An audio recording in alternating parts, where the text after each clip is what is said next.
Les problèmes identitaires et communautaires, la haine tribale, les conflits de leadership, le règlement des comptes, l'enrichissement illicite par le seigneur de guerre dans l'exploitation de ressources naturelles, ainsi que la manipulation et l'instrumentalisation de la jeunesse désœuvrée par certains politiciens en mal de positionnement, l'inégalité socio-économique entre le peuple Lendu et Ema avec l'appui et l'interférence des forces étrangères, telles sont les causes de la guerre en Ituri parmi tant d'autres.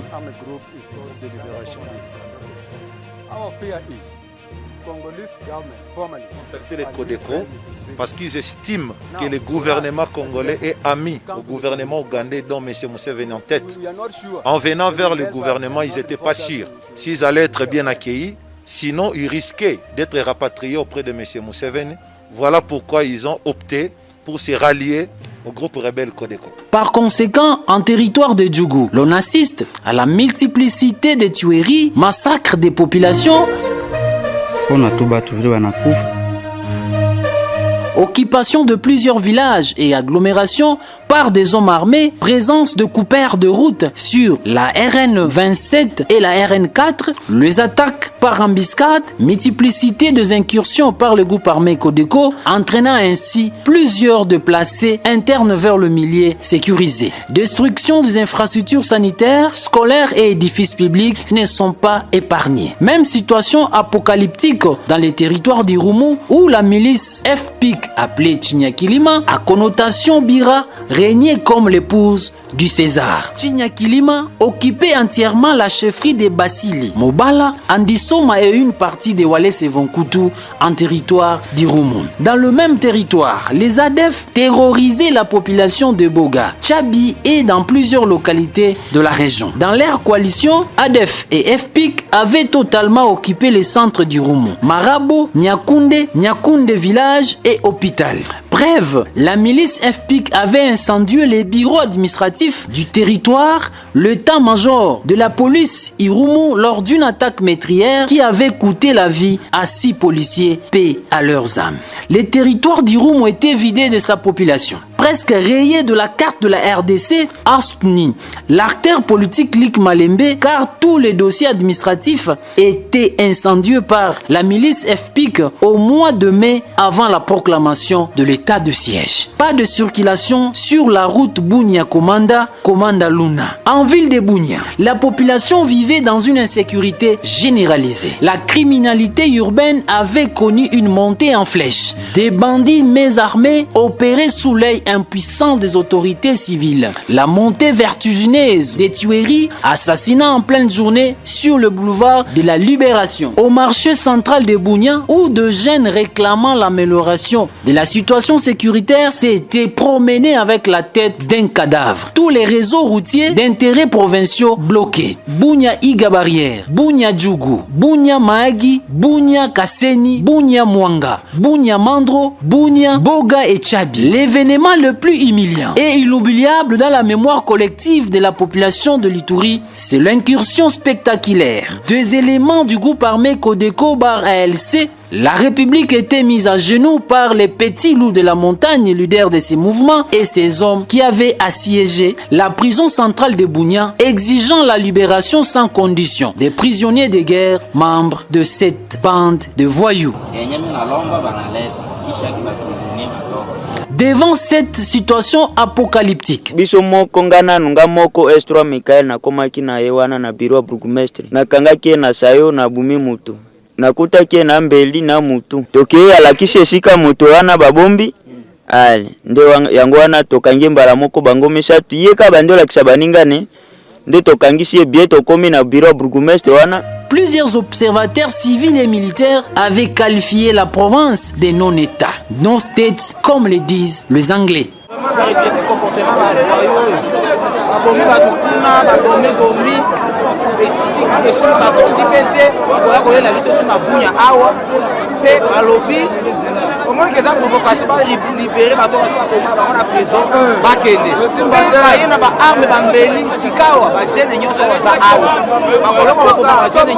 C'est ainsi la population de l'Ituri, réunie au sein de la coordination de la société civile, la classe politique, les confessions religieuses, les associations féminines, le groupe de pression ainsi que les élites provinciaux et nationaux de l'Ituri réclamèrent tout haut et fort auprès du président de la République et commandant suprême des forces armées que la province de l'Ituri soit placée sous un régime spécial. Les enfants, les femmes, les vieillards, les personnes vivant avec handicap sont fatiguées. C'est-à-dire l'état de siège de manière à ce qu'un militaire soit nommé gouverneur pour restaurer l'autorité de l'État et imposer la paix, motif d'espoir pour le lendemain meilleur en Ituri. Attentif et sensible à ce que réclame mon peuple, j'entends le cri de détresse de notre population en général et je ressens en particulier les douleurs qu'éprouvent nos mères, nos sœurs et nos filles dans ces provinces ravagées par la barbarie.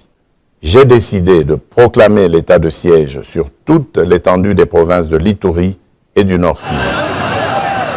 C'est le 3 mai 2021, le président de la République, Félix Tshisekedi Tshilombo, proclamant l'état de siège en réponse à la demande de la population de l'Ituri et celle du Nord Kivu.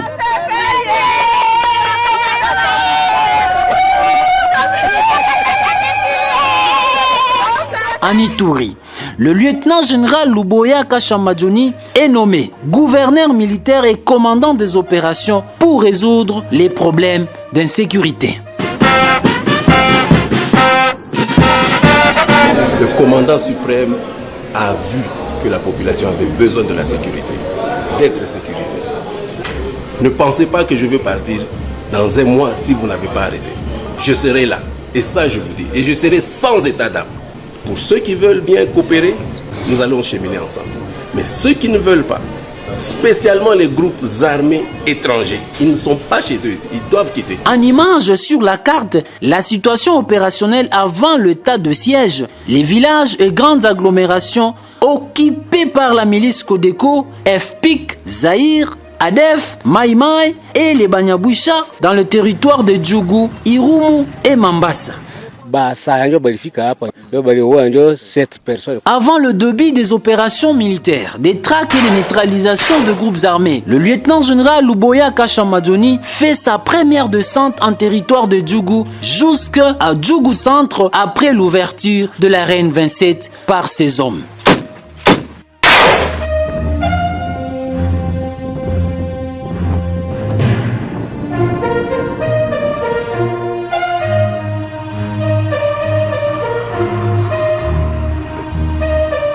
Ensuite, le gouverneur militaire s'est rendu en territoire du Roumu pour sensibiliser la population à regagner ces milliers d'origine après la reconquête de la zone par les éléments des forces armées de la République démocratique du Congo.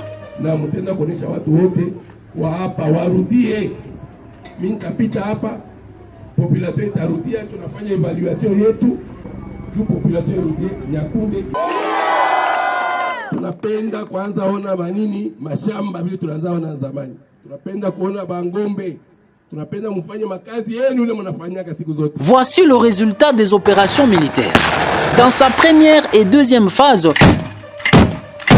menée contre la milice Codeco, la FPIC, Zaïre, des Banyaboucha, le ZADEF et les contre les bandits armés en ville de Bunia. Maître John Tibasima, donc c'est lui. Asimwe Jérémy, c'est écrit ici, des groupes Zaïre, Bassa Codeco, vous le savez, et Bernadette de FPIC Banyaboucha. Tunafurahi sana kufuatana na hali ambayo tunakuwa ndani sasa, wakati walituma guverner mpya mwenye alifika kuleta salama masiku hizi ndani ya mwingine. Tumeona watu wametembea hata usiku, hakuna tena matatizo ambayo tunakutana naye, na hivi tunafurahi sana kwa ajili ya guverner pamoja na president de la République mwenye analeta askari wenyewe wanafika kuleta salama ndani ya eneo yetu. Arrestation de certains leaders de ZADEF, le ravitailleur en munitions et en armes, de la milice Zaïre, de la milice FPIC et un fondateur et féticheur de la milice Codeco.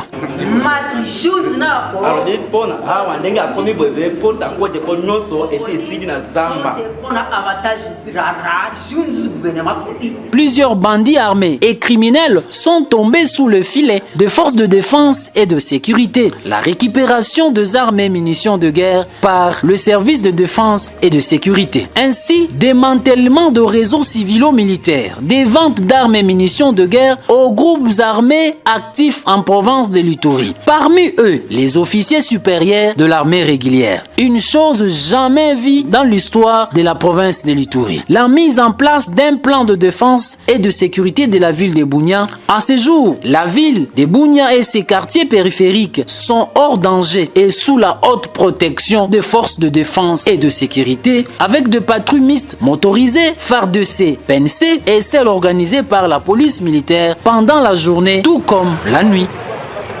Assurance iko tukizi tunaona babu FARDC kuingia tuko na babu tuko mingi tapu ndani ya ngini iko wengine yale pale kwa na babu. En territoire de Djougou, l'ouverture de grands axes routiers sur la RN27 Bunia Iga barrière Djougou Bunia Komanda. Nafurahi sana gisi jeshi inafaa kazi paske bao habangi kwa njia kama hatuko napita tena. Alors tunashukuru kazi ya jeshi. Kisha jeshi kufaa kazi hatuyapata shida na tunafurahi iendelee. À la deuxième phase, les forces armées de la République démocratique du Congo ont mené avec succès les opérations en profondeur contre les Codeco, FPIC en territoire de Djougou et Irumu. À la suite de ces opérations, plus de 171 villages ou localités jadis occupées par les ennemis de la paix sont passés sous contrôle de l'armée régulière, à savoir Ngongo, Lipri, Nyangarai, Fataki, Libi, Sanduku, Kilo, Kilo Mission, Kilo Eta, Drodro, Uzi, Lopa, Riti, Kobu, Ezekere, Bambou, Katoto, Boule et Roulé, Laoudjo, Ladejo, Blukwa et Blukwambi, Masumbuko, Maze, Petit, Doraki, Lisei, Itende, Liberia, Bambou, Ame et Arouda, le bastion le plus fortifié de la milice Codeco.